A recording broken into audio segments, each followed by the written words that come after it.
What is happening, ladies and gentlemen? Cowboy here, and I am excited to bring you part 1 of our Sekiro Shadows Die Twice walkthrough. So this is a 100% walkthrough. We're going to be going through where all the items are in the game, all the various boss encounters with detailed strategies, as well as just general encounters to go through every zone in the game. Just some basic questions up front to get answered. We are playing on PC with settings set to max, so it should look absolutely stunning. And without further ado, let's jump on in.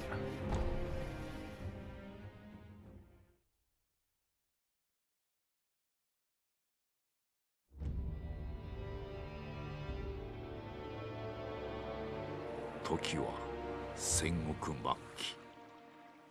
火の元すべてを焼いた戦火は未だに勢い衰えず、山深いアシナの国にも燃え広がっていた。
県政アシナ一心、国取りの決戦であった。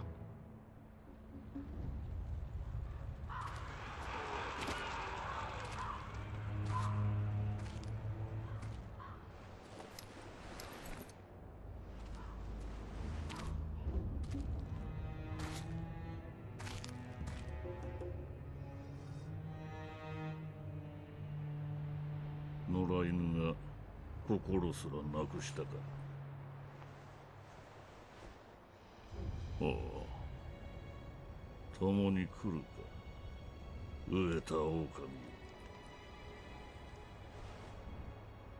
そして戦場で拾われた狼は修行の末熟達の忍びとなった。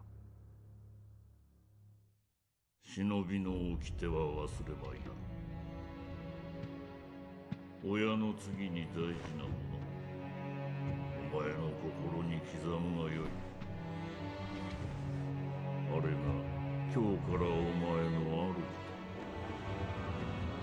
命を賭して守る。たとえ奪われるとも必ず取り戻すのだ。よいな、狼よ。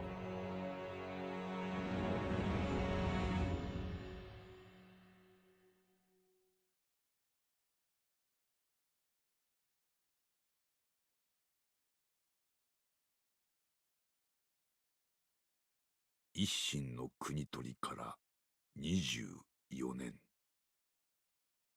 アシナの国は斜陽にあり、狼の忍びはすべてを失っていた。育ての義父も守るべき主も。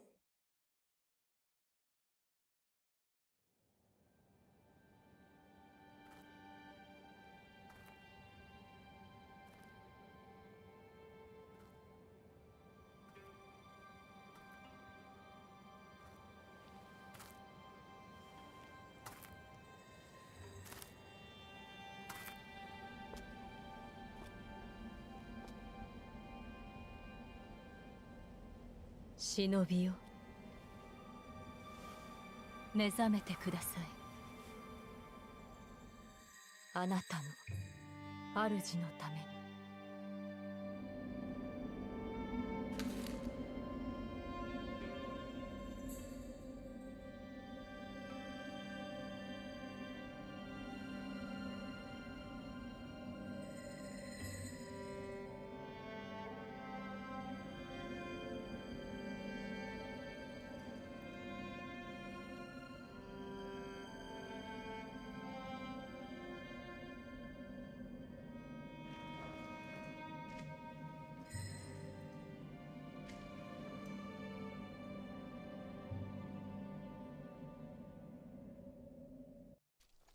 here we go. So first we're going to pick up the ornamental letter. Take a little look at that. This is a letter just basically talking about our master. Kuro's wolf, your destiny awaits you at the Moonview Tower. Escape from the well and find the tower bathed in moonlight. Even without a blade, you can reach it. Stay silent, stay vigilant. So for the purpose of this series, we're going to be... now, I won't be skipping cutscenes because, honestly, the cutscenes in this game are just beautiful. At certain points, I will be skipping dialogue, just going, very quickly through it if I need to just advance plot points or what have you. But anything that's really important, even if I skip it, I'll at least explain what is going on.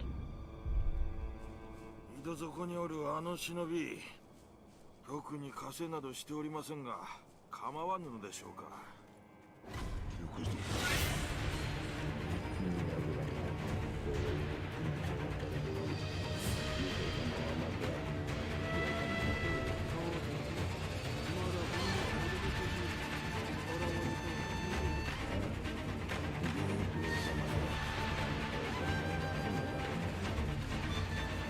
This guy saw me, but that really doesn't matter. He doesn't really know where we're at, so we're just going to keep on going.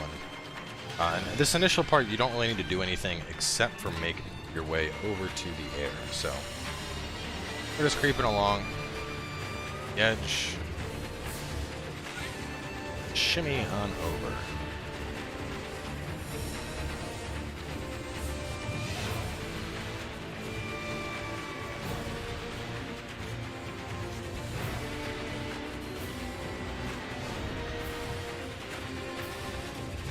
Never seen him do that, but I'll be honest, it definitely makes it a bit more intense having the battle music go on while we're sitting here creeping around.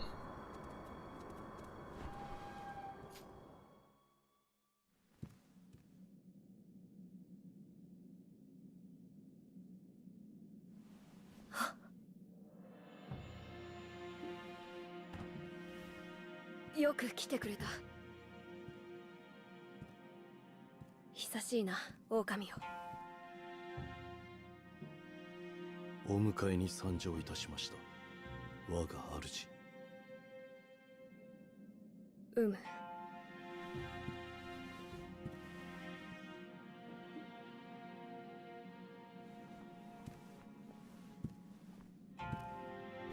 表を上げよ。くさび丸。 そなたの刀だ。我が忍びよ。主従の約定に従い、命を賭し、我に仕えよ。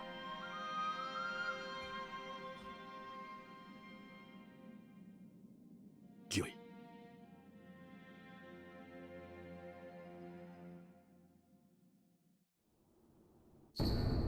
So now that we have our sword, go ahead and talk to the Divine Heir. Just gonna run through his dialogue real fast to get the healing gourd. Right now he's basically telling us we need to escape from the castle, make it over to the area. We're gonna blow a reed whistle and he'll show up, but head upstairs, grab the pellet, pick items, and put some stuff on. So we're gonna go ahead and use the healing gourd now because you have basically no health. Without it, you're going to be in for a very bad time. I'm going to pop this open and we're going to make our way out.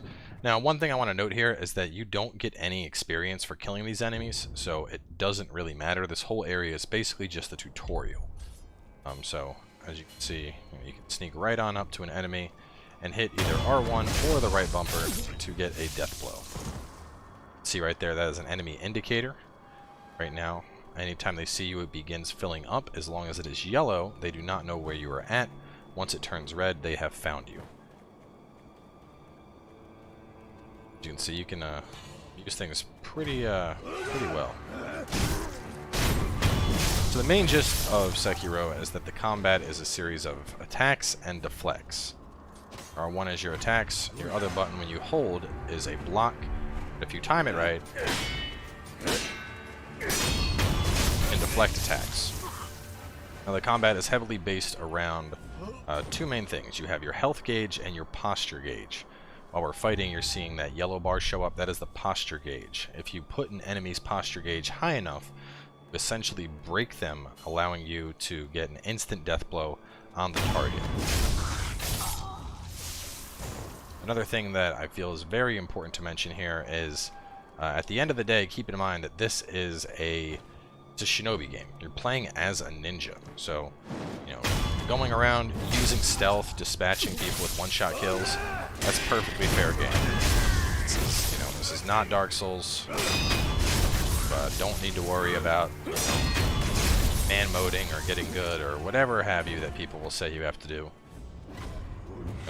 Fight this guy next. It's a quick message discussing counter slashing.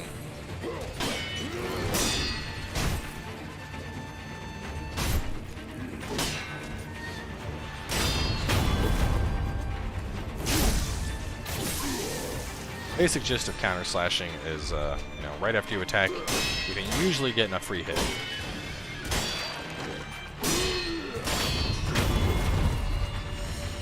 One thing you'll notice is that depending on the timing of your deflects, if you're really good with your deflect timing, you get a lot more posture damage to enemies. So anyway, go right over here, we'll grab this fistful of ash, gonna head on over to the bridge and drop a conversation.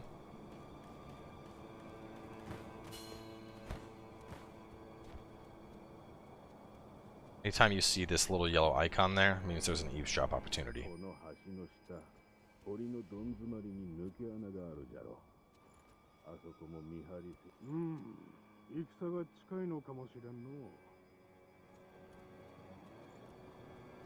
Gonna head over, climb up. We have a little gremlin up ahead. I think technically they're considered trolls, which is fitting since he's sitting here under a bridge. Regardless of what the enemy type is called, they are ugly little buggers. So over here, grab another pellet, drop on down, go ahead, inspect this, and call the divine heir over.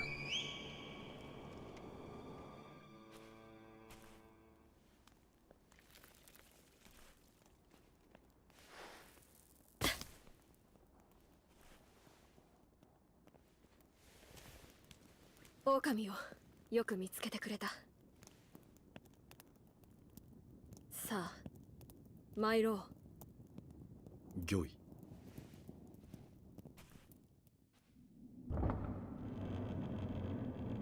血の定めから逃れることしかできぬとはな。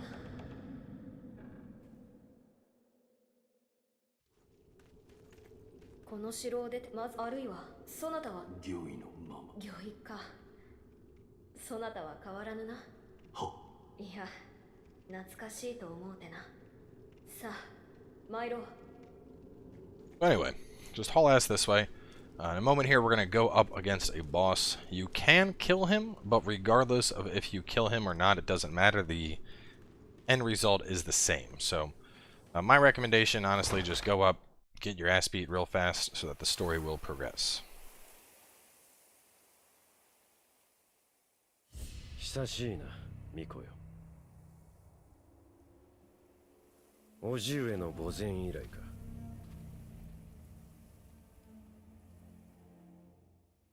源一郎殿。私は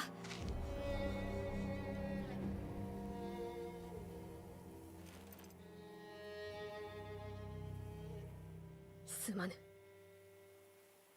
お任せを。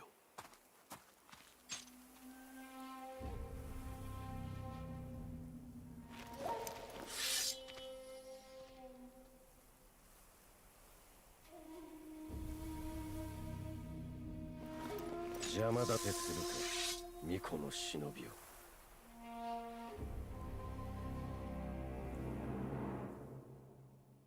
Just because I know someone's going to ask, Kuro is, in fact, a little boy, not a little girl.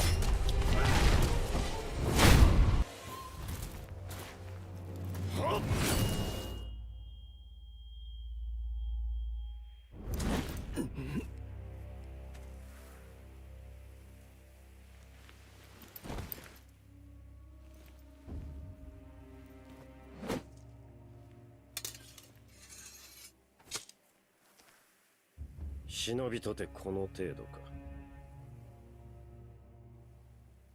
ミコはもらっていくぞ。 And don't worry, we'll be seeing him later.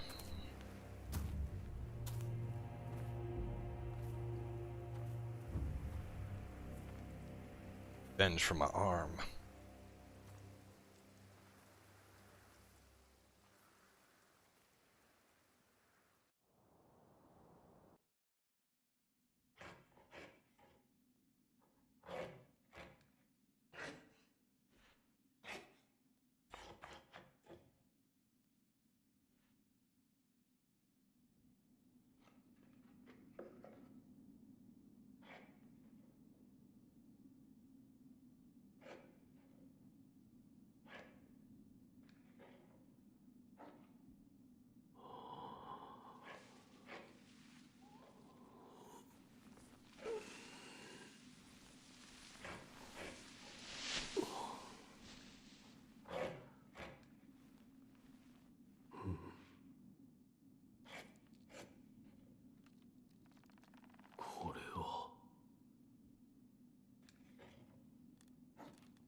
So, Shinobi prosthetic, which is honestly way more badass than the left arm we had anyway.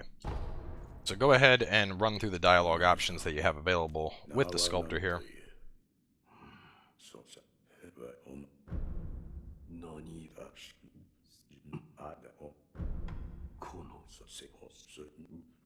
Tells you it's the Shinobi prosthetic.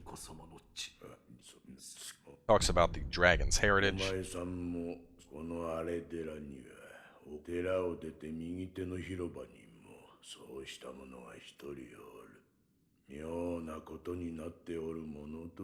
talking about someone you're going to want to visit.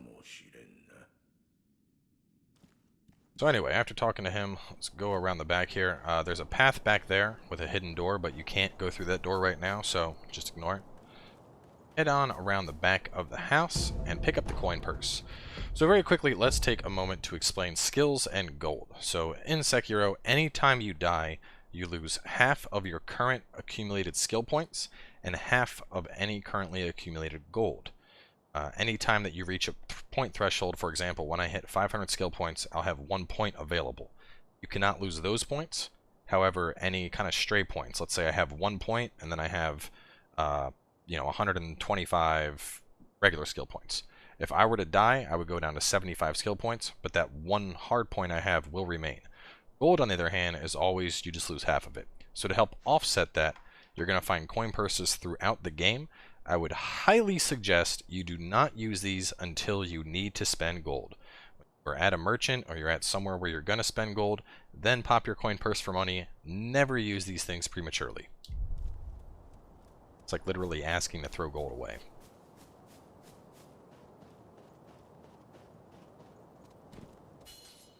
Go over here, pick up the pellet.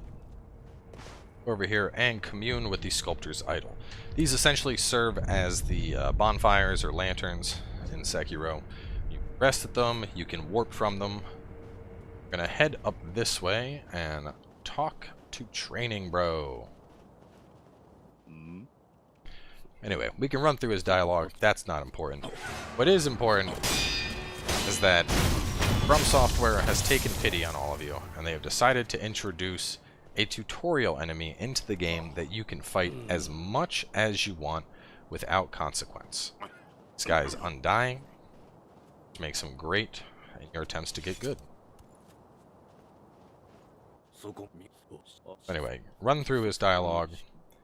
He's going to ask if you want to use him for practice, tell him you accept, go through the training, and we're going to run through all 3 of these. So first up, we just have attack training, which is pretty basic. RB for attack, RB after breaking posture for death blow. Anytime you see that that red indicator on the enemy, you're able to execute a death blow by just hitting the right bumper.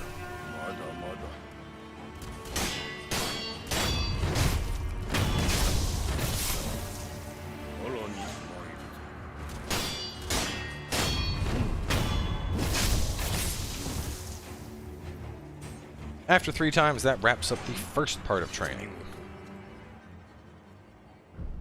Now talk to him again and go through deflecting. Similar to before, except now we're going to be using the left bumper to deflect attacks. So just to show the difference, as you can see when we're blocking here, notice how our posture gauge is building up and he's not getting anything. Deflecting too early. Well, getting a nice, well-timed deflect will put the enemy's posture gauge up, allowing you to execute a death blow.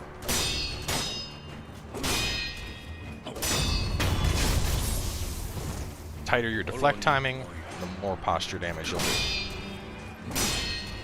And honestly, I would suggest practicing this as many times as you need. Deflecting is arguably the most important thing in this game, and if you're not good at it, you're gonna have a bad time. Next we have step dodges. B to dodge. It is omnidirectional.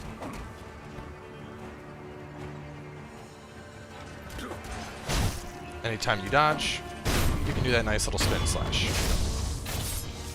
You can also do this at a sprinting as well, so if you're sprinting at an enemy, we'll do that slide slash after the sprint.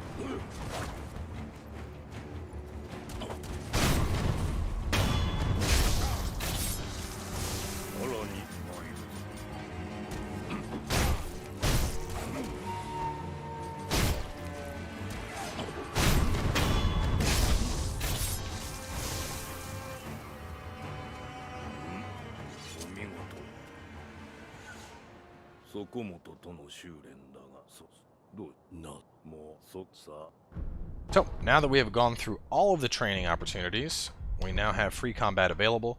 Additionally, other training opportunities will show up as you pick up certain skills. But anyway, let's go into free combat here.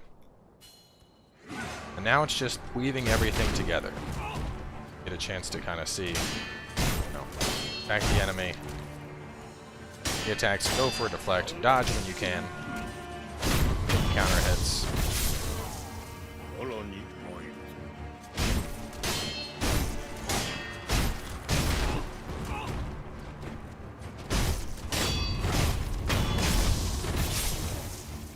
Just advancing this to get the fundamentals one wrapped up.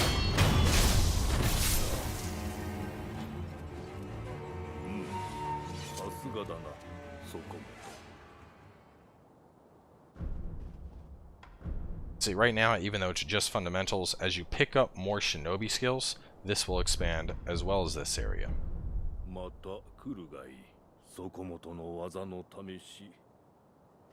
Lastly, I want to talk about the offering box. You can't do anything with it right now, but the basic gist is that if, for whatever reason, you ever kill an enemy and don't pick up their loot, that loot will be here in the offering box. You don't have to worry about missing items. Anyway, moving on from here, I'm going to continue out this way. Now I have the grappling hook that we can use with the left trigger.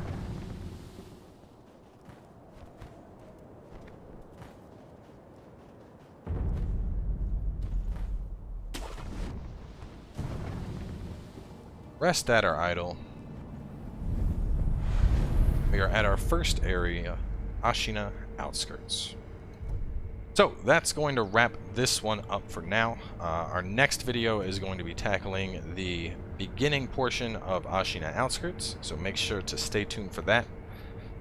And without anything else to say, I guess we're just going to wrap up here. So either way, guys, thanks for coming by.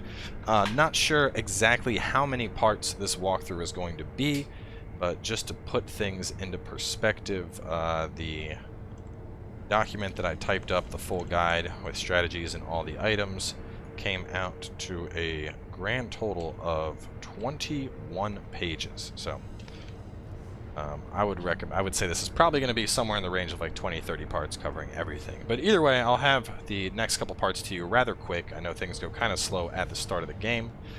Just some things to briefly explain right here while we're on this screen. Prayer beads you collect, those are going to increase your basic stats, your vitality, as well as your posture.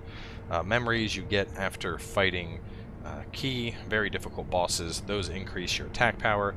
The icon below those are spirit emblems, which are little things you collect to use your Shinobi prosthetic. And that kind of wraps things up. So either way, closing on out here. Catch you guys soon enough with more.